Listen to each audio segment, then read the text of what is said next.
नमस्कार दोस्तों, मैं अंकुर उपाध्याय स्वागत करता हूं आप सभी का आपके अपने YouTube channel share market analysis में।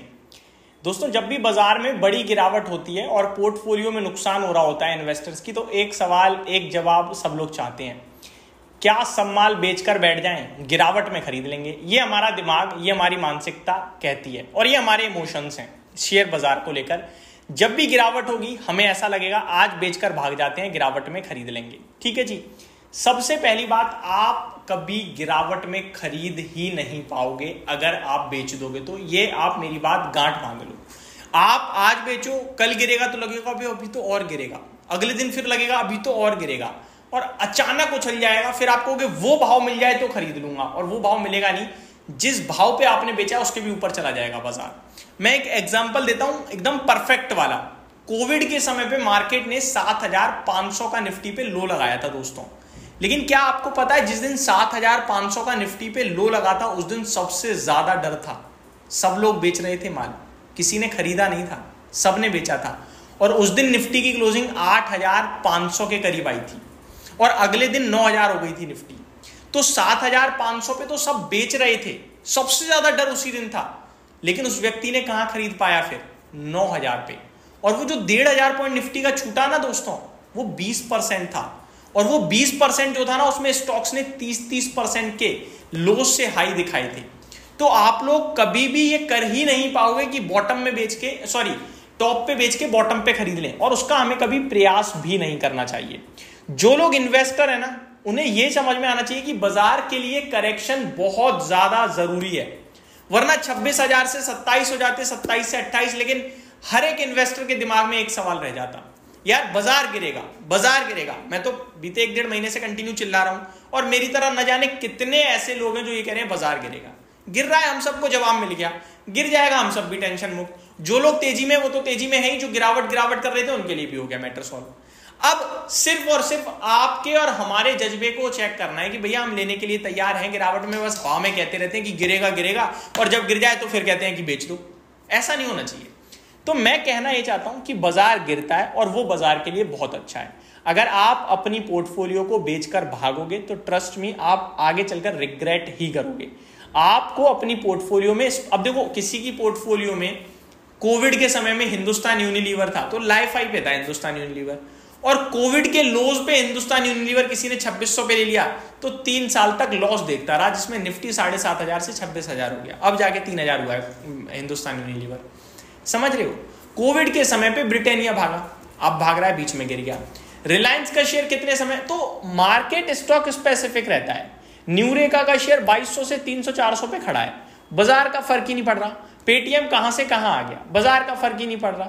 LIC कहां से कहां गया, फिर कहां आ गया, बाजार का फर्क ही नहीं है। तो मार्केट अपनी जगह चलता रहेगा, जिसका समय आएगा वो। अभी देखो, एक और एग्जांपल आया, आरती इंडस्ट्रीज याद है, कोविड के समय में 600 रुपए से 1,800 हुआ, इस बोनस आया 900, 1100, 900 हुआ, फिर 1100 हुआ, और उसके बाद करेक्शन शुरू हुई, 450-500 तक गया। आज तक कभी वो भाव नहीं आया जो 2021 के हाइज में आ गया था, 22 के शुरुआत में। तो क्या है ये? मार्केट में स्टॉक स्पेसिफिक एक्शन चलेगा। आपको चेक करना है कि आपके पास क्या है और कब चलेगा और कितना चल चुका है। अभी शिपिंग स्टॉक्स में देखो, आप मजगांव डॉक की पर्टिकुलरली बात करूं तो 6,000 का हाई लगाया उसने, अभी 4,000 खड़ा है। अभी ये दोबारा 6,000 के ऊपर कब निकलेगा किसको पता। RVNL ऐसी प्रकार, IRFC ऐसी प्रकार, टीटागढ़ रेल सिस्टम ऐसी प्रकार। हाइज जो लग गए हैं वो नीचे आ चुके हैं। अब यहाँ पे टाइम वाइज करेक्शन भी हो सकता है तुरंत वापस चल जाए। तो आपको अपने स्टॉक की क्वालिटी चेक करनी है। सब बेचकर कुछ नहीं होता भाई। मार्केट में पैसा लगा रहेगा तो पैसा बनने की संभावना है, अदरवाइज कुछ भी नहीं है। फिर तो FD कर दो, बाजार में आए नहीं। ठीक है, तो ये मेरी तरफ से एक आपके लिए बस वीडियो थी जानकारी पर्पज से। मैं ये नहीं कह रहा कि मैं बुलिश हूं, मैं ये नहीं कह रहा कि खरीद लो। मैं ये कह रहा हूं कि जो बेचने की सोच रहे हो उनके लिए वीडियो है। चेक करो, खराब है बेचो, अच्छा है बैठो लेके, गिरावट में और खरीदो।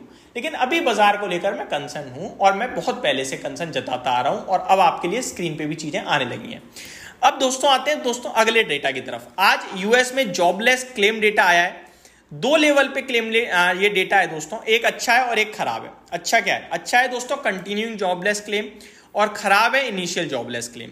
मैं आपको दोनों का फर्क बताता हूं। इनिशियल नाम में समझ में आ रहा है, शुरुआती। अभी जो नया डेटा है वहां पे अनुमान था कि 2,21,000 ऐसे लोग हैं जिनके पास नौकरियां नहीं है। क्लेम कर रहे हैं नौकरियां नहीं है, लेकिन कराए 2,25,000 ने, यानी अनुमान से ज्यादा लोग बेरोजगार बैठे हैं और क्लेम कर रहे हैं नौकरी नहीं है, तो ये नेगेटिव हो गया।